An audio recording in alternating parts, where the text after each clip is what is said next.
실생활에서는 어떻게 활용을 해볼 수가 있을까요? 예를 들어서 내가 썸을 타는 친구가 생겼어요. 근데 이 친구가 정치적으로 약간 진보 성향이 있어.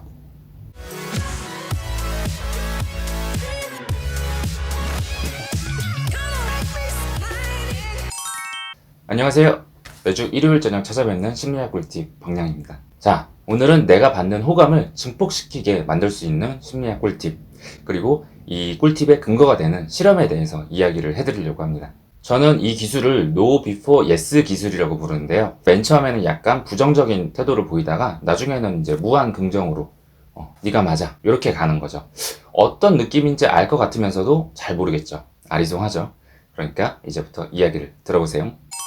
예를 들어서 A라는 후배가 있는데 내가 이 A에 대한 뒷담화를 막 오지게 깠어요. 야, 그 A라는 애 좀 관종 같지 않아? 그런데 난 그래도 애가 착하고 성실해서 좋긴 좋아. 그러면은 이건 뒷담화의 느낌이 조금 덜하죠. 이거는 No Before Yes 기술의 그 형식을 이제 빌려온 거예요. 이번에는 두 번째 케이스로 순서를 조금 바꿔봅시다.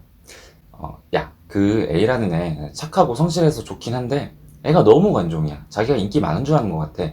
이런 식으로 깠어.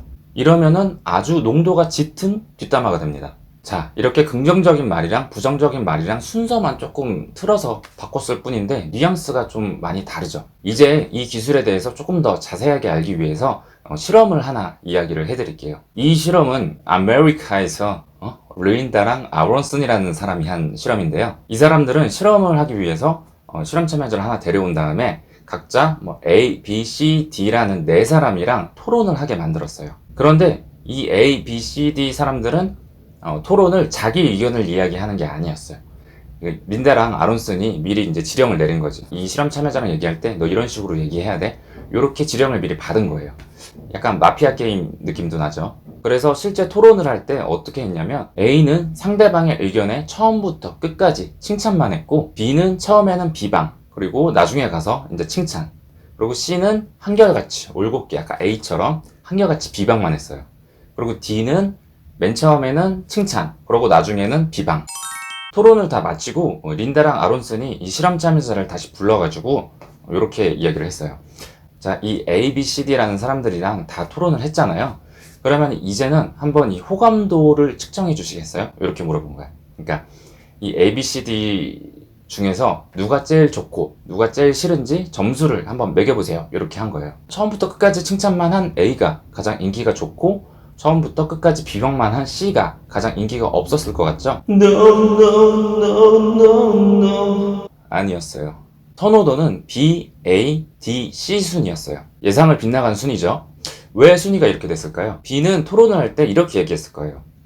그거는 아닌 것 같긴 한데 조금 더 이야기해보세요. 이런 식으로.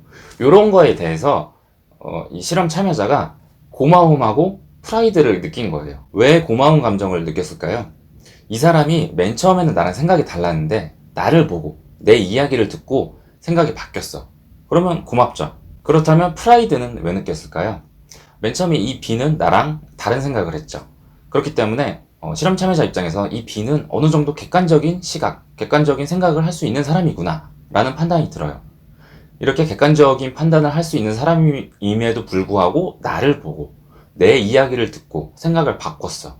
그러면 내가 얼마나 훌륭해. 내가 얼마나 훌륭했으면 이 객관적인 시각을 가지고 있는 사람이 생각을 바꿨어. 그러면은 내 자신감이 뿜뿜 이렇게 올라가고 프라이드도 올라가고 이렇게 되는 거죠. 그러면 D는 왜 처음부터 끝까지 비방만 한 C보다 인기가 더 없었을까요? 호감도가 더 떨어졌을까요? 일단 배신감이 들어서 그래요. 맨 처음엔 좋대매. 근데 나중에 막판엔 싫대. 내 생각이랑 다르대. 그럼 배신감이 들지. 배신감이 쩔죠. 그리고 프라이드의 문제도 있어요. 자, 맨 처음엔 나랑 생각이 같았어요. 근데 내 얘기를 듣고 나를 보고 막 이야기를 해봤더니 갑자기 아니래. 네 생각이 틀렸대. 그러면 내가 얼마나 매력이 없으면, 내가 얼마나 설명을 그지같이 했으면 이 사람이 생각을 바꾸고 이럴까? 그럼 내 프라이드가 떨어질 수밖에 없겠죠. 그렇기 때문에 한결같이 비방만 한 C보다 더 싫은 거야, D가. 자, 이제 이해가 되셨죠? 여러분도 누군가의 호감을 증폭시키고 싶으면은 맨 처음에는 그거 좀 아닌 것 같은데 이러다가 나중에 이제 뭐 예스 맞아 네가 맞아 이제 이렇게 가 보세요. 한번 실생활에서는 어떻게 활용을 해볼 수가 있을까요? 예를 들어서 내가 썸을 타는 친구가 생겼어요. 근데 이 친구가 정치적으로 약간 진보 성향이 있어. 근데 나는 뭐 정치에 대해서 중립적이야. 중립적인 것도 아니고 아예 관심이 1도 없어.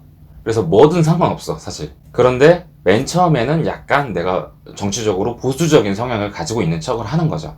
막 일부러 이 썸 타는 친구한테 정치적인 얘기를 막 하면서 막 보수적인 얘기를 해. 약간. 근데 너무 심하면 안 돼. 너무 심하면 반발감이에요. 항상 과유불급 아시죠? 아무튼 맨 처음에 약간 보수적인 척을 해. 그러고 나서 계속 이 썸 타는 친구한테 얘기를 해. 정치 얘기를 해요. 계속 하도록 유도를 해요. 그러고 나서 나중에는 그 설득당하는 그런 연기를 하는 거지. 아휴, 내가 잘못 알아도 정말 잘못 알았구나. 정치에 대해서 너무 몰랐구나. 네 말이 맞아. 이제 너한테 진짜 한 수 배웠다. 너무 고마워. 그러면은 이 썸 타는 친구가 어떻게 되겠어요? 막 콧대가 높아져가지고 막 이렇게 피노키오가 되고 막 이러겠죠. 피노키오가 되면서도 나에 대한 호감은 증폭이 됩니다. 자, 오늘 여러분 호감 증폭 기술 No Before Yes에 대해서 알아보셨는데요. 여러분들도 실생활에 상황에 맞춰가지고 유연하게 한번 활용을 해보시길 바랍니다. 그러면 저는 또 다음 주 일요일 저녁에 찾아뵐게요. 그러면 그때까지 안녕!